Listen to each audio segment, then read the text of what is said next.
नमस्कार। और आज हम बात करेंगे कि एस्ट्रोलॉजी में कैसे हम जान सके एक व्यक्ति का स्वास्थ्य कितना अच्छा रहेगा, हेल्थ कैसे हम जान सकते हैं, ये आज हम देखेंगे। तो ऐसे में 6-8 टिप्स बताऊंगा, कुछ ऐसी कॉम्बिनेशन परमेंटेशन बताऊंगा जो बताएगा कि आपका स्वास्थ्य कैसे रहेगा। पहला सूत्र है लग्नेश का उच्च या स्वग्रही होकर केंद्र में या त्रिकोण में बैठना। जैसे आप ये देख रहे हो, ये अभी मैंने ऊपर की जो ये बॉक्स है, ये मेष लग्न की कुंडली है। और पहला सूत्र है कि लग्नेश का, यहाँ लग्न में एक लिखा है, यानी ये मेष लग्न की कुंडली होगी और उसका जो स्वामी वो मंगल ही है, तो स्वग्रही हो गया। तो ये स्वग्रही मंगल अपने ही घर पर बैठा है। जब किसी की कुंडली में स्वग्रही मंगल हो या स्वग्रही लग्नेश हो, ठीक है, लग्नेश अपने ही इस पर बैठा हो, ये लग्न का भाव है, इसलिए यहाँ लग्नेश है और इसका स्वामी मंगल है 1 नंबर का, वो अपने ही घर पर बैठे हैं, तो स्वग्रही हो गया। और ये केंद्र माना जाता है, ये 4, 1, 4, 7, 10, ठीक है, केंद्र में हो लग्नेश या त्रिकोण में हो, तो ऐसे लोगों की बहुत ही अच्छी हेल्थ रहती है। That's the number 1 point.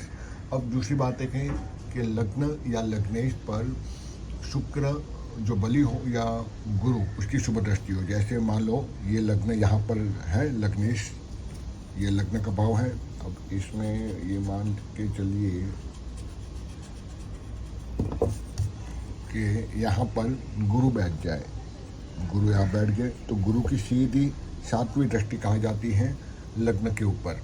और मान लो वहाँ लग्नेश भी बैठा है, तो इसका स्वास्थ्य और भी अच्छा रहेगा, क्योंकि गुरु की दृष्टि स्वयं लग्न के ऊपर और लग्नेश के ऊपर, स्वगई लग्नेश पर, इसका स्वास्थ्य बहुत अच्छा रहेगा। या ये मान लीजिए यहाँ पर शुक्र बैठे हुए हैं, वीनस शुक्र बैठ गया है और शुक्र की दृष्टि भी जारी है, ठीक है, और शुक्र भी स्वग्रही है। और स्वग्रही शुक्र क्योंकि 7 नंबर राशि में बैठा है अपने ही इसमें, तो स्वग्रही शुक्र इस पर अपने लग्न पर दृष्टि जारी है, तब भी इनका स्वास्थ्य बहुत ही अच्छा रहेगा।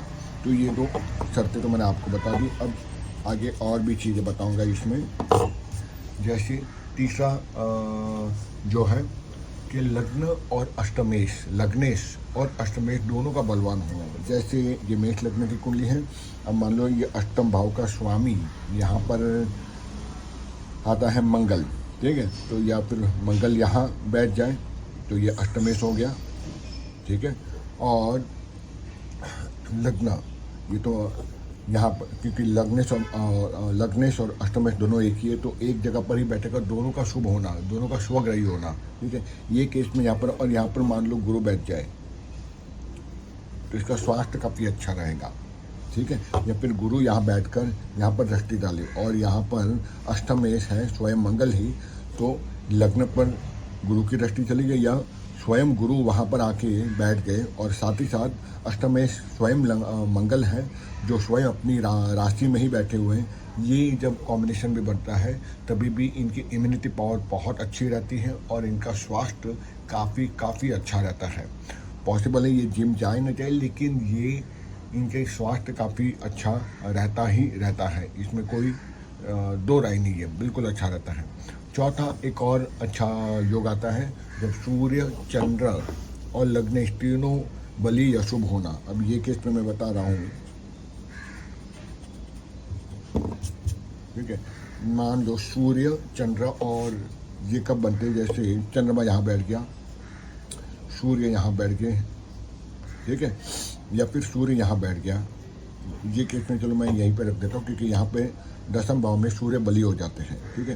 तो पहले केस में चंद्रमा यहाँ बैठ गया स्वग्रही होकर, दूसरे केस में मतलब साथ में सूर्य महाराज यहाँ बैठ गए, ठीक है, और साथ ही साथ मंगल है, मंगल यहाँ बैठ गए अथवा मंगल यहाँ बैठ गए, दोनों में से पहली ये कॉम्बिनेशन। जब सूर्य, चंद्र और मंगल ये तीनों ही, क्योंकि मंगल यहाँ क्या है अष्टमेश भी और मंगल यहाँ लग्नेश भी है, जब ये भी स्वग्रही हो गए, ये भी स्वग्रही हो गए और ये भी स्वग्रही हो गए, ये जो कॉम्बिनेशन जब बनता है सूर्य, चंद्र और लग्नेश तीनों का शुभ हो जाना, तो उत्तम रोग प्रतिकारक शक्ति रहती है। तब दूसरे केस में मानते हैं कि यहाँ ना हो के मंगल यहाँ बैठ जाए, तब भी बहुत ही अच्छा ये योग बनेगा, ठीक है।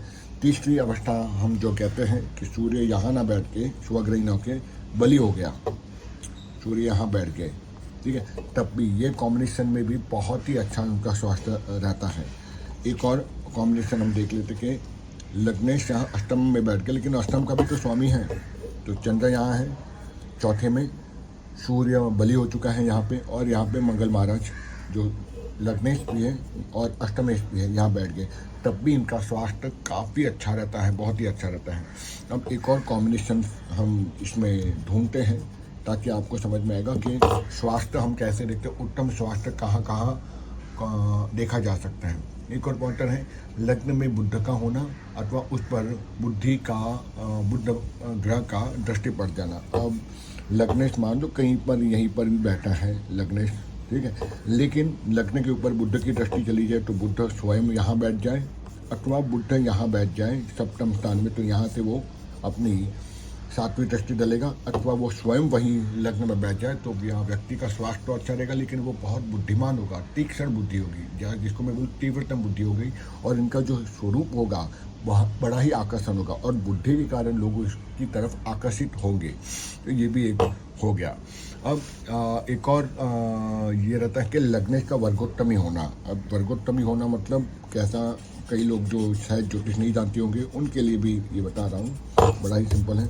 अगर मान लीजिए यहाँ चौथे भाव में मंगल यहाँ बैठा है, ठीक है, तो वह और 4 नंबर राशि में बैठा है, तो नवमास में जो नवमास कुंडली भी होती है वहाँ पर भी चौथे नंबर राशि में ही यहीं बैठ जाए मंगल, ठीक है, तब भी इसको कहेंगे वर्गोत्तमी। तो बहुत बड़ा कुंडली के अंदर में ऐसे स्क्वायर शेप का आप देखते हो एक एंगल आते रहता है, ये क्या होता है, ये कहता है कि ये वर्गोत्तमी है ये ग्रह, तो यहाँ पर भी बैठ गया लग्न कुंडली में भी और यहाँ पर भी चौथे नंबर राशि में बैठ गया, तो इसको हम वर्गोत्तमी कहते हैं।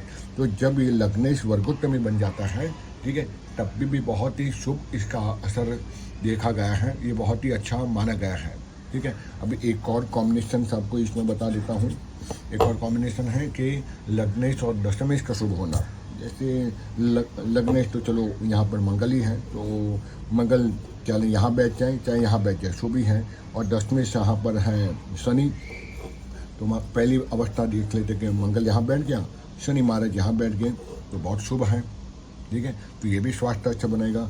दूसरी हम चीज़ें देख लेते कि मंगल महाराज यहाँ बैठ गए और शनि यहाँ बैठे हुए हैं ही, तब भी ये बहुत ही अच्छा स्वास्थ्य देता है, ठीक है। दोनों का या फिर शुभ संबंध बन जाए, शुभ संबंध बन जाए मतलब अपने ही घर में बैठ जाए तो और भी ज़्यादा, क्योंकि देखो शनि की दृष्टि जहाँ जाएगी वहाँ पर वो काफ़ी डैमेज करती है, तो शुभ दृष्टि बन जाए दोनों का, लग्नेश और दशमेश का, तो एक तो ये मान लीजिए कि दोनों अपने ही ग्रह पर बैठे, और अगर इनकी दृष्टि बनानी होगी तो हम ऐसे मान सकते हैं कि इनकी शुभ दृष्टि मंगल यहाँ बैठे हुए हों, शनि महाराज 1 2 3 नहीं, शनि तो यहाँ पे नहीं, शनि यहाँ बैठ जाए, यहाँ पर भी नहीं, या फिर दशम स्थान में, या फिर शनि यहाँ बैठ जाए, दोनों का शुभ संबंध बन जाए, ठीक है, दोनों का। यहाँ शनि दशमेश है तो यहाँ से बैठकर वो यहाँ पे दृष्टि डाल रहे हैं, ठीक है, या फिर शनि यहाँ बैठ जाए स्वग्रही हो जाए तो वो तीसरी दृष्टि डाल दी और यहाँ पे भी संबंध बन गया दोनों का, 1 और 11 का, क्योंकि 1 नंबर का स्वामी है मंगल जो लग्नेश है और 11 का भी है शनि, तो यहाँ से तीसरी दृष्टि डाल दी तो ये भी शुभ संबंध बन गया, या फिर यहाँ से दृष्टि डाली ये भी शुभ संबंध बन गया, ठीक है। इस तरह से आप देख सकते हो कि इनका स्वास्थ्य काफ़ी अच्छा रहता है जो लोग की कुंडली इस तरह से बन जाती है। तीसरा एक और कहते हैं नीच भंग राजयोग, पर वो मैं सोचता हूँ अगर यहाँ पर पढ़ाऊँगा तो लोग काफ़ी उसके 3-4 वेरिएशंस होते हैं। एक होता है कि तीसरे भाव का, छठे भाव का, 8वें भाव का और 12वें भाव का कोई स्वामी है वो बैठ जाए तो नीच भंग राजयोग होता है। एक होता है कि जिस राशि में कोई भी ग्रह नीच का होगा उस राशि का स्वामी केंद्र या त्रिकोण में, ये केंद्र है, ये 4 बॉक्स, ये 4 भाव और ये त्रिकोण माना गया है। तो खैर अगर मैं उस पर बात करूँगा शायद समझ आए ना आए तो मैं इसको सिंप्लीफाई करना चाहता हूँ, तो इतने ही सूत्र आप याद रखिए, तो इससे भी आपको समझ में आ जाएगा कि आपका जो प्लानिटरी सिस्टम के हिसाब से आपका कैसा ये रहेगा आपका स्वास्थ्य।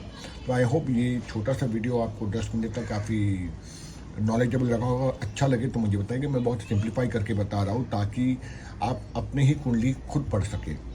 यही मैं अपना पूर्ण विराम करता हूँ। जय हिंद, जय भारत।